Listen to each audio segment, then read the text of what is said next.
Bayangkan seorang dewi perang yang tak pernah tergesa-gesa menerjang lawan dengan amarah, itulah Athena. Meski digelari dewi perang, Athena justru terkenal karena kebijaksanaan dan strategi dalam berperang.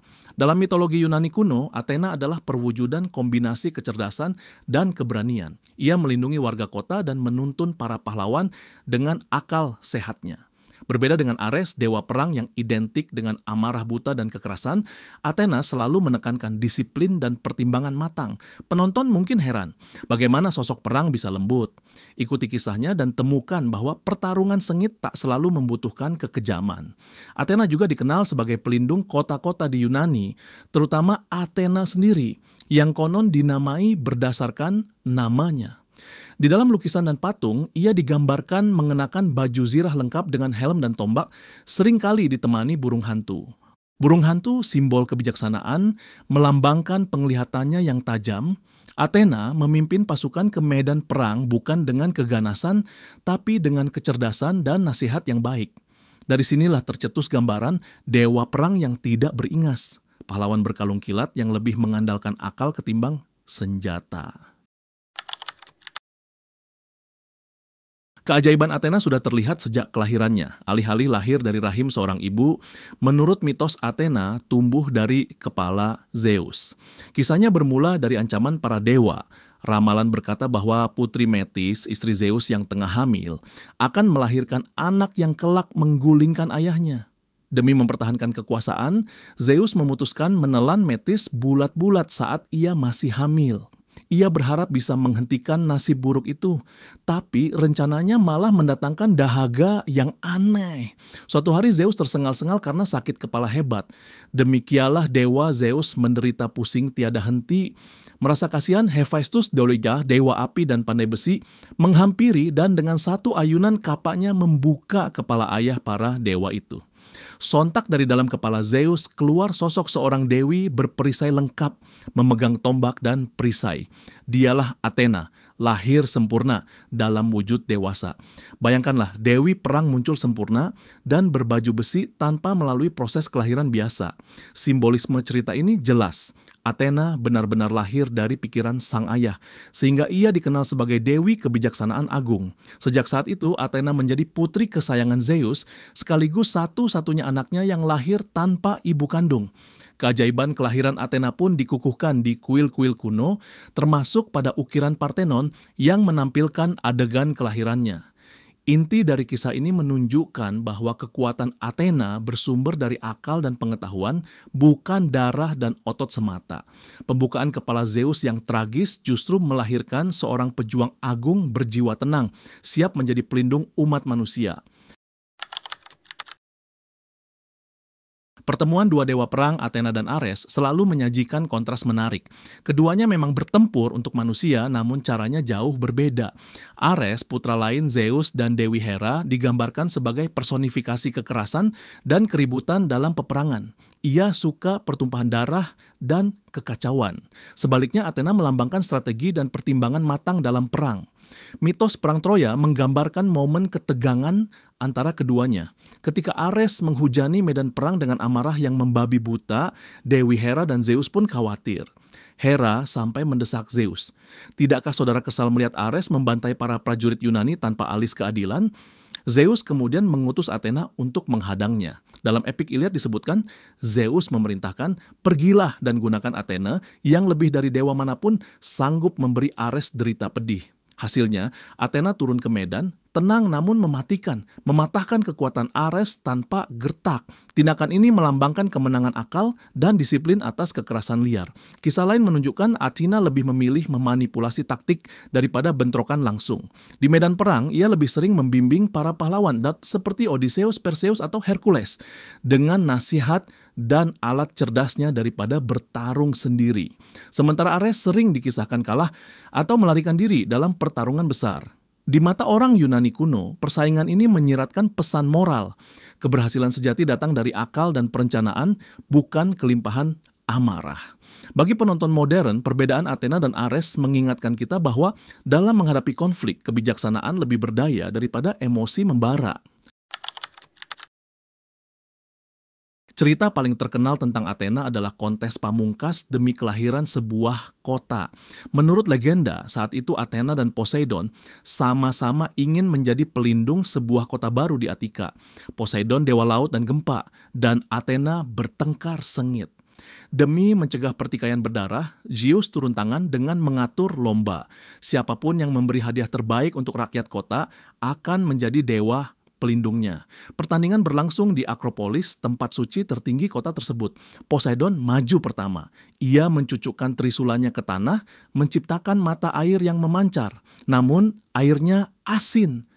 Meski oleh beberapa cerita dikatakan ia mengeluarkan kuda berharga, hasil awalnya tetap dianggap kurang berguna bagi kota yang sudah dekat laut.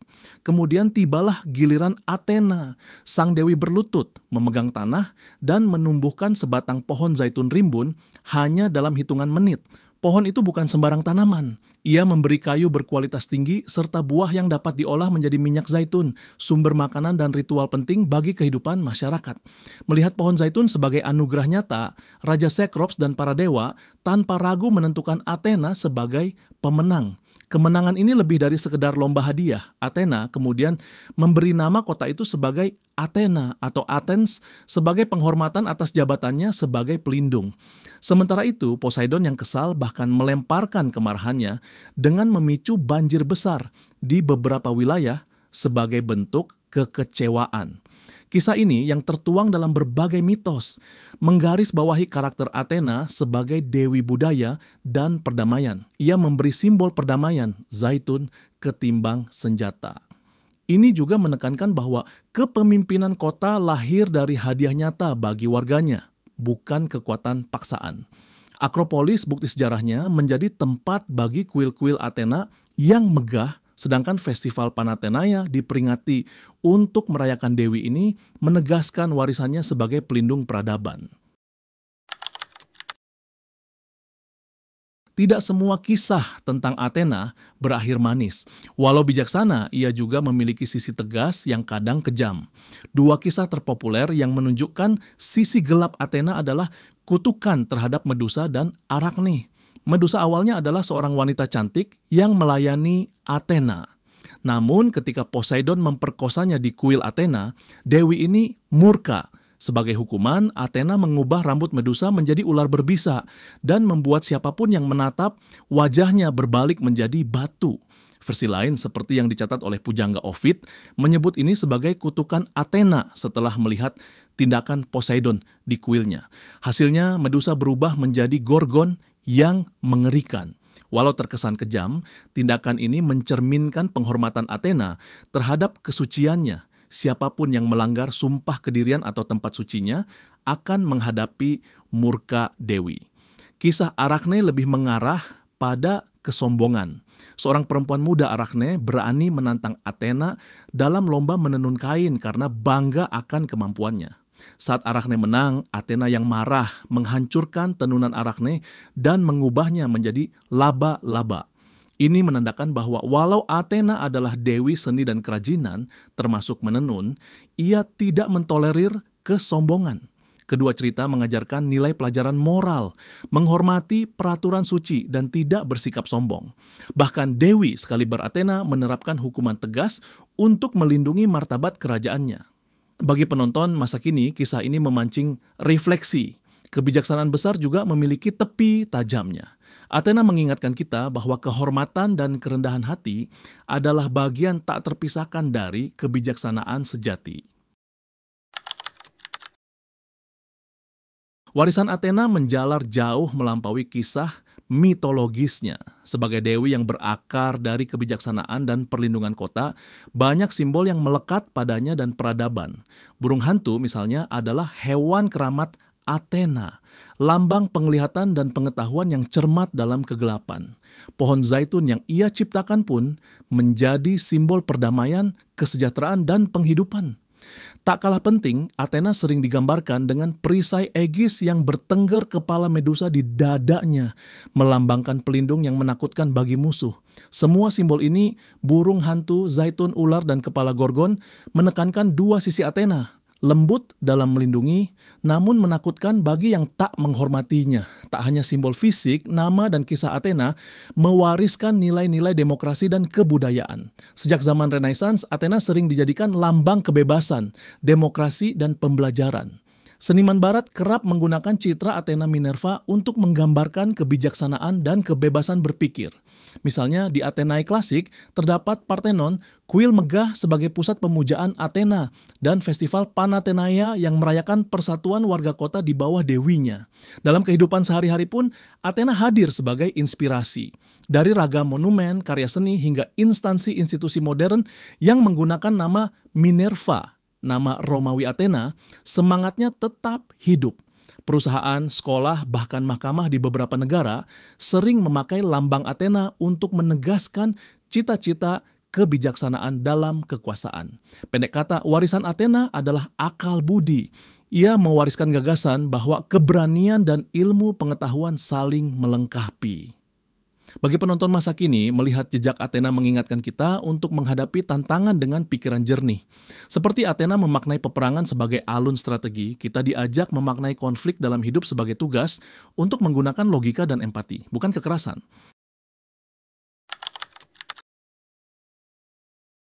Kini, setelah menelusuri perjalanan luar biasa Athena, kita menyadari satu hal, kecerdasan tak pernah pudar dalam cerita kehidupan. Dari kelahiran ajaibnya di kepala Zeus hingga mahkota hijau zaitun yang ia tanam sendiri, Athena mengajarkan satu pesan agung. Setiap masalah memiliki jalan keluar, asalkan kita menggunakan pikiran. Ia adalah dewi perang yang tak pernah tunduk pada kekerasan tanpa makna. Sebaliknya, ia menunjukkan bahwa kemenangan sejati datang dari kebijaksanaan. Akhirnya, kisah Athena mengajak kita berefleksi. Dalam dunia yang sering memuja kekuatan otot atau amarah, Athena mempertanyakan, mengapa tidak memuliakan kekuatan pikiran? Bagaimana jika kita menyelesaikan konflik dengan akal, menanam perdamaian layaknya pohon zaitun yang abadi? Mari renungkan sejenak. Apakah di dalam diri kita tersimpan sejumput Athena yang menghargai logika di atas emosi, perdamaian di atas kekerasan? Dalam setiap pilihan dan tantangan, kita bisa menengok teladan Athena, berperang dengan pikiran dan selalu menjaga akal sehat. Seperti Athena yang tak pernah kehilangan akal, biarlah kita pun selalu mengutamakan nalar, ketenangan, dan keadilan dalam setiap langkah.